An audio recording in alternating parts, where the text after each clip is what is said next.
The Israeli-Palestinian conflict is perhaps the most complex political issue of our time. Many have resorted to simply blaming one side or the other. But if we take the time to understand the history and correct our misconceptions, a potential path forward for the Palestinians begins to emerge. So let's start by trying to get the story straight and clear up 10 of the biggest misconceptions out there. Misconception number 1. Israel illegally stole land from the Palestinians. In 1947, the UN voted to give land to both the Jews and the Palestinians. The Jews accepted their partition and legally formed the State of Israel. The Palestinians rejected their partition and attacked. Even after losing the war, the Arabs still had most of the land from the UN ruling. Which leads us to misconception number 2. The surrounding Arab nations actually want to create a Palestinian state. So after the war, the West Bank and Gaza were controlled by Jordan and Egypt for 19 years. During that span, those governments never established a Palestinian state. Instead, they kept the land for their own use. Misconception number 3. The Arab nations want to solve the refugee crisis.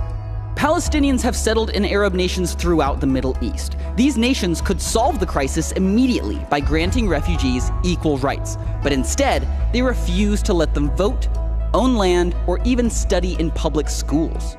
Ironically, the only country to grant them full citizenship rights is Israel, which absorbed 156,000 Arabs after the 1948 war, and even today, Arabs hold seats in the Israeli government and Supreme Court. Misconception number 4. UN efforts are helping to solve the refugee crisis. The UN did step in to provide assistance to the Palestinian refugees, but instead of using their existing agency that helps resettle refugee populations around the world, the UN created UNRWA, which labels every Palestinian as a refugee until a Palestinian state is formed within the borders of Israel. This makes it more difficult for Palestinians to thrive in their host countries and locks them into perpetual refugee status, passing it on to their children, grandchildren, and great-grandchildren, swelling the refugee population from 500,000 in 1949 to nearly 5 million today. As conditions worsened, the international aid started to pour in, which, incidentally, is misconception number 5. The solution is more money. Really? Western nations have given the Palestinians a ton of aid. Even taking inflation into account, they've been given 25 times more money per person than Europe was given to rebuild after World War II. Where's the stable economy? Where's the improved infrastructure? That money sure could have helped, but it was given to some leaders who had a different agenda, which brings us headlong into misconception number 6. Forming a state is the primary goal of top Palestinian leaders. All of this international aid did go to help ease one man's suffering, Yasser Arafat. After his death, accountants hired by Arafat's own family discovered secret investments worth more than $1 billion. That income stream would be threatened if a new state was formed, which gives leaders like Arafat, or Mahmoud Abbas for that matter, $1 billion+ reasons to never actually sign a peace treaty. Which leads us to misconception number 7. Israel has a true peace partner. In the year 2000, desperate for a resolution, the Israelis elected Prime Minister Ehud Barak with a mandate to make peace with the Palestinians. Barak offered Yasser Arafat 94% of the land he demanded, except Jerusalem. Arafat flatly refused. President Clinton blamed the failure of the best chance at peace in 60 years squarely on Yasser Arafat. Which brings up perhaps the most common misconception of all. Number 8.